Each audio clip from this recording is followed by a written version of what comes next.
बिस्मिल्लाहिर्रहमानिर्रहीम। अस्सलामु अलैकुम। बेलौस और बेखौफ। सामीन, कायद-ए-आज़म के दोस्त M.A. असफ़हानी अपनी किताब में लिखते हैं, 1935 के गवर्नमेंट ऑफ इंडिया एक्ट के तहत पहले आम इंतखाबात के बाद 15 अक्टूबर से 18 अक्टूबर तक लखनऊ में मुस्लिम लीग का आज़िम शान इजलास मुनक्कद हुआ। इजलास की शान और पुरतकल्लफ इंतज़ामात का सेहरा राजा साहब महमूद आबाद के सर है। राजा साहब ने शुरकाए इजलास की मेज़बानी ऐसे तरीके से की जिसे इनकी मेहमान नवाजी से लुत्फ़ अंदोज़ होने वाले अभी तक नहीं भूले। मोहम्मद अली जिन्ना और मुस्लिम लीग के सरकर्दा रहनुमाओं की तकारीर सुनने के लिए 50,000 से ज़ायद अफराद जमा थे।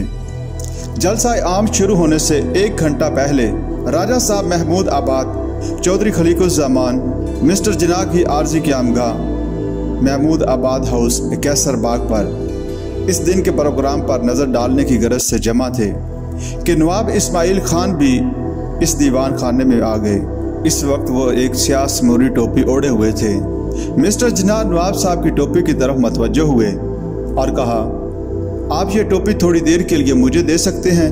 नवाब इस्माइल खान ने अपनी रवायती खुशखुल्की के तहत टोपी जिन्ना साहब को दे दी और दरख्वास्त की कि आप इसे ओढ़े रहें। मुझे याद है कि मिस्टर जिन्ना ने टोपी ओढ़ ली और उन्होंने देखा कि हम सब इसकी तारीफ कर रहे हैं तो वो उठकर मुलाहिका ख्वाबगाह में चले गए और आईने के सामने खड़े होकर हमारी राय का मुहासबा करने लगे। हम में से किसी ने फिर कहा कि कायद-ए-आज़म ये टोपी ओढ़े रहें और इसी तरह इजलास में शरीक हों। उन्होंने ये तजवीज़ मान ली। हम सब मिस्टर जिन्ना के साथ पिंडाल में दाखिल हुए तो लोगों ने ज़ोरदार तालियों और अल्लाहु अकबर के नारों से कायद-ए-आज़म को खुश आमदीद कहा।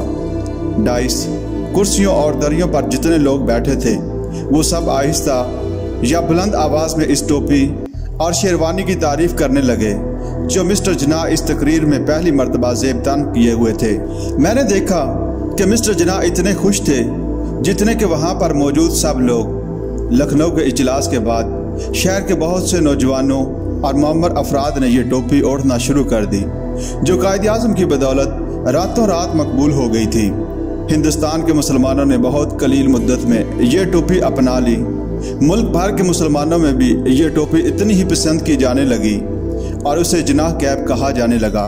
कायद पर अपनी किताब में हारून रशीद लिखते हैं, इंसानियत की खिदमत का जज्बा कायद में कूट कूट कर भरा हुआ था।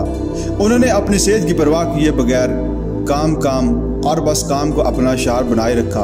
एक रात तकरीबन 2 बजे मोहतरमा फातिमा जिन्ना ने अपने भाई से कहा कि सो जाइए, बहुत रात गुजर गई है। आपने फरमाया, जब कौम सो रही हो तो कोई तो जागने वाला भी हो। आपने बेलौस, बेखौफ और जज्बा ईमानी से भरपूर क़यादत का मुजाहरा किया। फरहाद को शीरी से, मजनू को लैला से, रांझा को हीर से इतना प्यार नहीं होगा जितनी मोहब्बत हज़रत कायद-ए-आज़म को बरसगीर के मुसलमानों से थी, क्योंकि आपका जागना, आपका सोना और आपका काम करना सब कुछ लोगों के लिए था। कराची के हाजी अब्दुल्ला हारून, मारूफ सियासतदान यूसुफ हारून और महमूद हारून के वालिद कायद के ज़ाती दोस्तों में से थे। इनकी बेगम नुसरत अब्दुल्ला हारून कहती हैं, कायद-ए-आज़म जब भी मुंबई से आते हमारे पास ठहरते और फुर्सत के औकात में अपने इस दौर के वाक़यात सुनाते। जब वो हिंदुस्तान में थे उन्होंने हमें ये वाक़या सुनाया कि एक मरतबा क्रिसमस के मौका पर तलबा और तलबात में एक खेल खेला जा रहा था जिसमें जीतने वाले लड़के या लड़की को दूसरे साथियों की एक फरमाइश पूरा करनी होती थी।